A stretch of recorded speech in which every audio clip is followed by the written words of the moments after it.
ঈদের চতুর্থ দিনও ভোলার বিনোদন পার্কগুলোতে আমরা ইতিমধ্যে ভিড় দেখতে শুরু করেছি। তো আমরা এই মুহূর্তে রয়েছি ভোলা শহরের ড্রিমল্যান্ড হলিডে পার্কে। তো এখানে এসে আমরা সকাল থেকেই দেখলাম যে আস্তে আস্তে ভিড় কিন্তু শুরু হয়েছে। তো ঈদের চতুর্থ দিনেও পরিবার পরিজন নিয়ে এখন পর্যন্ত মানুষ ভোলার যেই বিনোদন কেন্দ্রগুলো রয়েছে, বিশেষ করে এই শিশু পার্কটি এবং পরিবার পরিজন নিয়ে আসার মতো একটি পার্ক এই ড্রিম হলিডে পার্ক। তো এখানে এসে পরিবার পরিজন নিয়ে কিন্তু তারা সময় কাটাচ্ছেন। তো আমরা বেলা বাড়ার সাথে সাথেই কিন্তু আস্তে আস্তে ভিড় দেখতে শুরু করেছে এই পার্কে। শুধু এই পার্ক নয়, জেলা জুড়ে কিন্তু আরও বেশ কয়েকটি বিনোদন কেন্দ্র রয়েছে। ভোলা শহরের খুব কাছাকাছি তুলাতুলিতে রয়েছে ইলিশবাড়ি, শাহবাজপুর পর্যটন কেন্দ্র, মেঘনা রিসোর্ট রয়েছে, চরপেশনে বেত্তা প্রশান্তি রয়েছে, চরপেশনের জ্যাকব টাওয়ার। অ্যান্টিব্যাকটেরিয়াল অ্যাডিটিভ যুক্ত সেরা ওয়াটার ট্যাঙ্ক বিশুদ্ধ পানিতে ব্যাকটেরিয়া জন্মাতে দেয় না সহ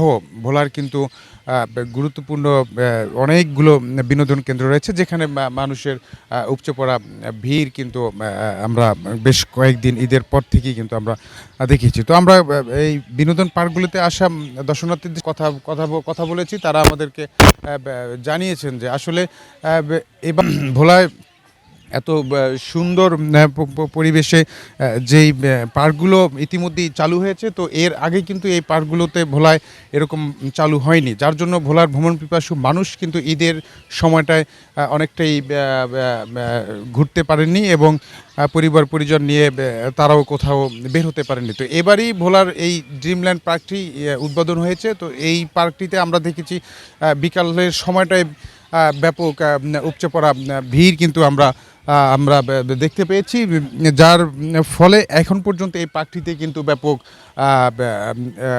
ভিড় কিন্তু আমরা দেখেছি। তো তারা বলছেন যে আসলে এভাবে যদি ভোলার যেই ভ্রমণ পিপাসু মানুষের জন্য যে পার্কগুলি স্থাপন করা হয়েছে, সেই পার্কগুলিতে নিরাপত্তা সহ আরও অনেক কিছু ঘাটতি রয়েছে, সেই ঘাটতিগুলি যদি প্রশাসনের পক্ষ থেকে এবং এই পার্ক মালিকদের পক্ষ থেকে যদি এগুলো পরিবর্তন করা হয়, তাহলে হয়তো এই ভোলায় যারা এসেছেন ঈদের ছুটি কাটাতে এবং ঢাকা থেকে ভোলায় যারা এসেছেন পরিবার পরিজন নিয়ে কিন্তু তারা সুন্দর পরিবেশে সময় কাটাতে পারবেন।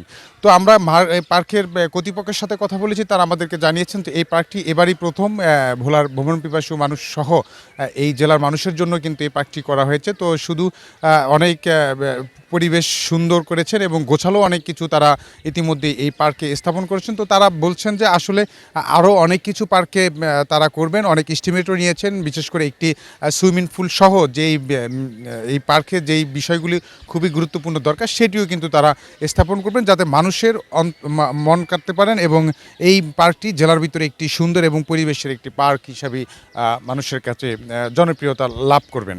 তো প্রশাসনের পক্ষ থেকে কিন্তু তারা সর্বাত্মক কার্যক্রম হাতে নিয়েছেন। অন্যদিকে জেলা প্রশাসক ভোলার মানুষকে নিরাপত্তা দেওয়ার জন্য কিন্তু ব্যাপক প্রস্তুতি সম্পূর্ণ করেছেন। প্রত্যেকটা ভিআইপি জায়গা থেকে শুরু করে যেই ভ্রমণ পিপাসু মানুষের জন্য যে পার্কগুলি রয়েছে, যে স্থানগুলি রয়েছে, সেই স্থানেও কিন্তু জেলা প্রশাসনের পক্ষ থেকে নজরদারি রয়েছেন। অন্যদিকে পুলিশের পক্ষ থেকেও কিন্তু পুলিশও এই পার্ক সহ ভ্রমণ পিপাসু মানুষের নিরাপত্তার কথা বিবেচনা করে কিন্তু তারা নিরাপত্তা জোরদার করেছেন। তো আমার কাছে ভোলার এই ছিল ঈদের চতুর্থ দিনের ভ্রমণ পিপাসু মানুষের জন্য ভোলার যে ড্রিম হলিডে পার্ক, সেখান থেকে আমার কাছে সর্বশেষ তথ্য।